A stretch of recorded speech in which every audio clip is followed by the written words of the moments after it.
Hi, I'm Kira K. Dixon, and today Caitlin Clark is under the umbrellas. Welcome, Caitlin. Thanks for having me. Excited to be here. Well, I heard that it's your first time at Augusta National. So what are the impressions so far? Oh gosh, I mean, this is a place that's on literally everyone's bucket. Caitlin Clark, the name synonymous with hardwood heroics, traded sneakers for spikes and stepped onto the hallowed grounds of Augusta National. But this wasn't a crossover for show. It was a deep dive into reflection, revealing a side of the basketball phenom few have glimpsed, and what she unveiled in this unexpected interview is sending ripples far beyond the fairways. Forget the roar of the crowd and the swish of the net. Under the iconic Masters umbrellas, Caitlin wasn't strategizing plays. She was soaking in an experience that resonated with the very core of her competitive spirit, drawing surprising parallels between her dominant domain and the silent battles fought on the green. Her initial awe was palpable, describing Augusta as a place etched on everyone's bucket list, a postcard come to life where every vista seemed meticulously crafted for perfection. I think you see it on TV, but when you actually get here, it's a completely different experience. So beautiful. Wherever you look, it's like a postcard. It's amazing. I think the one thing that you can't tell on TV is the hills. You can't really prepare for that. My legs were a little sore yesterday, but I mean, it's just unreal. It's perfect, That's honestly. Your preseason workout. Yes, exactly. Getting my legs back in shape. There you go. Yeah, what did you do? I walked the golf course. Yeah, that's how I got back in shape. I don't know what I'm gonna do tomorrow. I don't know what I'm gonna do the next day. So maybe play some golf. I think that's what I'm gonna do until it gets too cold in Indiana.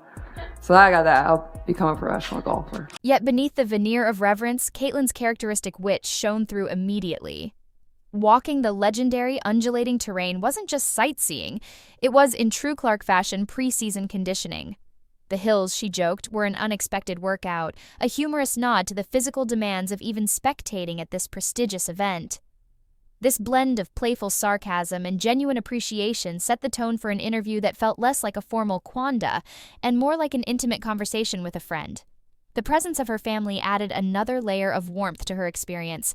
For a family that lives and breathes Caitlin's high-octane career, being at Augusta was a dream realized, a shared moment of wonder away from the intensity of the basketball court.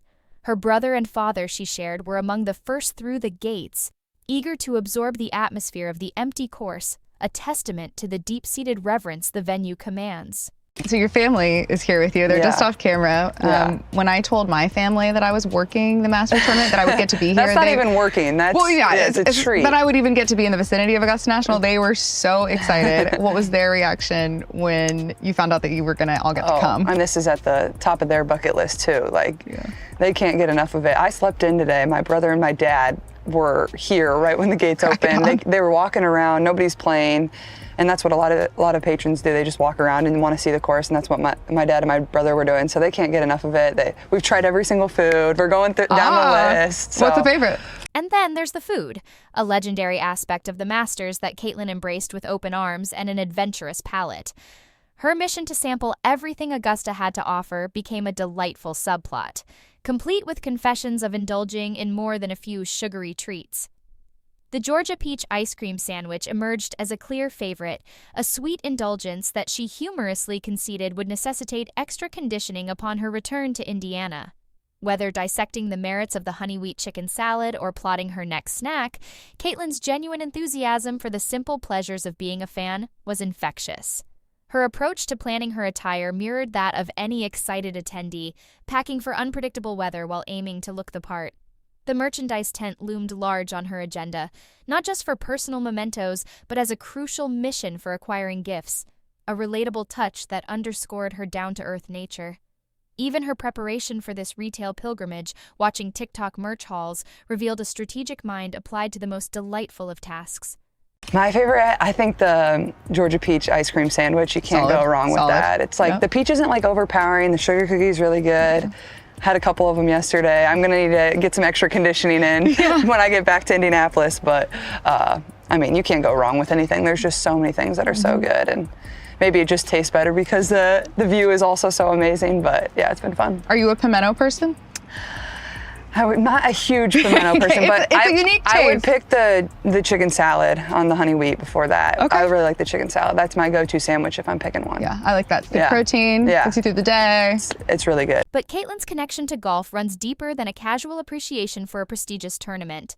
Her love affair with the sport began in childhood, marked by bright pink clubs and persistent pleas to her father for tee times. While readily admitting she's no pro, the genuine affection for the game was unmistakable. She spoke of the unique competitive aspect of golf, the internal battle against oneself, a stark contrast to the team dynamics of basketball that nonetheless fostered the same crucial mental toughness. The camaraderie she shares with friends and even teammates who play golf adds another layer to her enjoyment, though the WNBA's summer schedule often puts a temporary halt to her fairway forays. Yet even with limited opportunities, she carves out time, mindful of the potential impact on her jump shot, highlighting the dedication that underpins all her athletic pursuits. How have you planned your outfits this week? Ooh. Well, I brought a ton of clothes because I didn't really know about the weather when Yeah, I you never got know. here, but I mean, it's been perfect, but just trying to look the part at least, you know? You do look the part, but you're a golfer. Thanks. You I am know a exactly golfer, what yeah. it takes. I haven't gone to the merch area yet, so we're gonna get some good Okay, what's on masters. the- What's on Everything. the- But also the then you wish gotta list? buy for people too. You gotta stock up on Christmas gifts. My brother's already gone. He spent a bunch of money, I'm sure. Oops. I'll be up there too, but I'll get some hats, Okay. get some nice golf gear, because it's exclusive. You can only get it here, so Yeah. you gotta go crazy while you can. Yes. For Caitlin, golf transcends a mere hobby. It's a sanctuary, a therapeutic escape from the relentless spotlight of her professional life. The quietude of the course, the absence of the usual clamor, allows for a rare inward focus, a mental reset that rejuvenates her. She understands the allure of golf for other elite athletes, recognizing it as a crucial mental recalibration. The individual challenge, the reliance solely on oneself, the need to move on swiftly from mistakes, these are parallels she keenly observes between the two seemingly disparate sports. Just as a missed shot in basketball demands immediate focus on the next play, a poor swing on the golf course requires an equal measure of mental resilience. The pressure, however, manifests differently. At Augusta, even as a spectator, Caitlin felt the intensity of the fans' presence, an element that, while part of the thrill of professional sports, can't be replicated in practice. This firsthand experience amplified her respect for the mental fortitude of professional golfers. You know, I've been watching like TikTok hauls of like what people buy, so I can be prepared of what I want to get. Well, because when you But go in there, I know, you have to have a You have to have strategy. a plan. Yeah. 'Cause it's overwhelming. There's so many people in there. I'll probably get some coffee mugs. My brother said the coffee mugs were going off I'm a big coffee person, so get some coffee mugs. So I remember I was pretty young and like I loved every sport. My parents like You're a little athletic. I wanted to try whatever I could. And I remember on one of my birthdays, I forget how old I was turning, but I was pretty young. I got my first set of golf clubs and they were like bright pink, like the kid golf clubs. And I would always beg my dad to like take me and go golfing. I just really enjoyed it. I loved being outside. You know, I wasn't obviously very good. I still am a hack, but I think I just like love being outside. Her insights extended to anecdotes of basketball legends finding solace and competitive release on the golf course. The story of Steph Curry heading to the driving range after a tough playoff loss, only to return with a stellar performance, resonated deeply with Caitlin's understanding of the mental game. Similarly, the tales of Michael Jordan's intense competitiveness on the links mirrored her own drive. Even if she playfully conceded, she couldn't replicate his ability to dominate on the court after a round of 18. This wasn't just name-dropping. It was a genuine appreciation for the shared mindset of elite competitors finding common ground in a different arena. Interestingly, Caitlin isn't alone in her affinity for golf within the WNBA. She shared lighthearted stories of playful jabs with former teammate Grace Berger, a state golf champion, and the burgeoning interest among current teammates, some of whom are now seeking her guidance on how to get started. Her enthusiasm for introducing them to the game, envisioning casual outings on public courses, painted a picture of a team bond extending beyond the basketball court. I love the competitive aspect of it. It's like a battle with yourself. Like it's an individual sport. It's so different than basketball or the other sports that I played growing up. So I think it makes you have this mental toughness about you. I think that's what I love about it. But a lot of my friends played growing up and throughout college, and even now professionally, some of my teammates play. So it's like a fun competitive thing we get to do together. And that's what I love about it. And yeah, That's the one bad thing about the WNBA is like it's during the summer, so I don't get to go out and golf as much, but I try to make as much time as I can without hurting my back because I still need to make some shots, you know, here and there. But yeah, I mean, I got into it at a young age and I've really always just loved it, and I'm very average at it, but it's so hard. Like everybody's mostly pretty average, but yeah, it's fun. I enjoy it. But also I think like understanding how much I enjoy it and how peaceful it is, it's like such a nice way to get away from basketball and what your reality is every single day, and just to do something where you can like calm your mind and be away from people and be outside. Caitlin's own offseason provided a unique opportunity to indulge her passion for golf.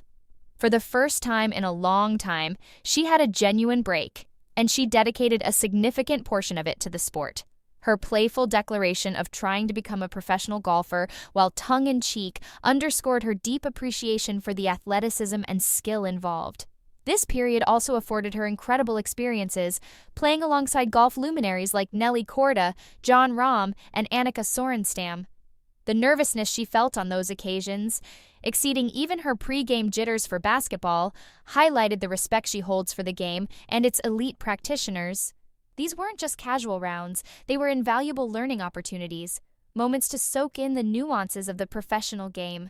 What stood out most, however, wasn't just the golf itself, but the warm embrace she received from the golf community, the willingness of professionals to share their time and knowledge, the invitations to pro-ams, the genuine excitement for her interest in the sport. It all underscored the unifying power of a shared passion. Why do basketball players specifically seem to love golf so much? That's a really good question. Honestly, I really do think that, like, one, it's a great escape for us. I think, two, you know, we're so used to the team aspect, and then you get out on the course and it's such a challenge with yourself. Like, it's you, the golf ball, the golf club, like the course, like that's all it is. You know, you don't have teammates to rely on. It's just a battle with yourself. And it's almost like a mental exercise that you can use. It really makes you mentally tough. And I think that's also what's really impressive about these professional golfers out here. Like, you hit a bad shot, you don't have time to sulk. Like, you got to move on. And it is similar to basketball in the same way. Like, you miss a shot, you got to move on. But, you know, they're the one that has to step up and take the next shot. They don't have other teammates to rely on. So I think that's what's really impressive about it. But the most important thing is managing your nerves here. How much do you relate to that? I know that you said you don't really get that nervous in basketball, but every once in a while, I'm sure something does spike. Well, it was just like interesting, like walking around yesterday, like the fans are just like so on top of you. And I think as an athlete, like when you're in your element and you're competing and doing your thing, you don't always realize that. So I'm sure the guys get in their zone and kind of go about their business how they always do. But that element is always something that you can't prepare for. Caitlin recognized the reciprocal potential of this crossover appeal. Just as she was welcomed into the golf world, she became a vocal supporter of the LPGA, championing the talented women blazing their own trails on the green. For her, it's not about staying confined to one sporting sphere, but about fostering mutual appreciation and expanding the audience for women's sports as a whole. If golf fans tune into WNBA games and basketball enthusiasts start following women's golf, that's the kind of momentum that truly elevates the landscape. Her presence at the Masters, therefore, felt like more than just a celebrity appearance. It was a bridge being built, connecting two passionate fan bases and underscoring the universal appeal of athletic excellence. She also noted the role of the pandemic in fostering a greater interest in golf, with her brothers and many friends picking up the sport during that time, further solidifying its place as a welcoming and engaging community. I think one of my favorite stories is when Steph Curry, I think it was the playoffs, and I think it was the finals, they had just lost and he didn't play very well. And the next day they had off and he didn't want to go to the gym. He wanted to go to the golf course and just hit balls. And then the next day he came out and had like 45 points and shot really well. And I think it just shows like how nice of a calming aspect it is for professional athletes, but also the competitive side of it. Like, you love that too. And obviously Steph is really good, but I think that is one of my favorite stories is like, you understand like this is an escape for us too. Like it's that peaceful, and it's like just in basketball, like you don't show up to practice and there's not fans there yelling and screaming and cheering or walking alongside the ropes or sitting behind the green. Like those are just elements you can't prepare for. And you know, you just kind of have to zone in and lock in and block out kind of all that noise, but also enjoy it at the same time because, you know, this place is beautiful and incredible, and, you know, having fans or crowds or whatever it is follow you in professional sports, like that's what makes it really fun. For Caitlin Clark, the Masters wasn't just a tournament, it was a unique, almost ethereal experience. The absence of phones created an immersive atmosphere where everyone was fully present, deeply invested in the unfolding drama on the course. She described it as unlike anything else, a testament to the tradition and the palpable energy of the focused crowd. Even the golfers, she noted, felt a different level of engagement from the fans, a shared immersion in the moment. As a professional athlete herself, Caitlin empathized with this heightened intensity, recognizing the rare and powerful nature of such an environment. By the end of the weekend, she wasn't just a spectator, she was deeply moved, her appreciation for the dedication and skill required at the highest level of golf profoundly enhanced. She called Augusta one of the most magical places she had ever been, a sentiment that resonated with genuine emotion. For her and her family, it was a memory etched in the vibrant hues of the course, a testament to the beauty of sport and shared experience. I know MJ is really competitive with it. The stories about MJ are crazy. Like, he would go play 18 and then show up to the game and drop 35. I could never do that. Like, that's a different breed. But yeah, you find a lot of hoopers also like basketball too. In essence, Caitlin Clark's pilgrimage to Augusta wasn't about conquering a new arena, but about disconnecting from the familiar pressures, reflecting on her own journey, and reconnecting with the fundamental love of competition that drives her. In this rare interlude away from the basketball court, she reminded everyone that true greatness extends beyond statistics and accolades. It encompasses curiosity, humility, and the ability to inspire and uplift others. When asked to define the magic of Augusta National, Caitlin didn't hesitate. It's one of the most magical places she's ever encountered, a sentiment echoed by those who have experienced its unique aura. Her few days there, shared with her family, created lasting memories. Whether orchestrating breathtaking plays on the basketball court or navigating the nuances of the golf course, Caitlin Clark is undeniably building something significant, fostering a culture where women in all sports are celebrated and empowered. And if her experience at Augusta revealed anything, it's that true magic happens when we pause, observe, and recognize the extraordinary in the moments unfolding before us.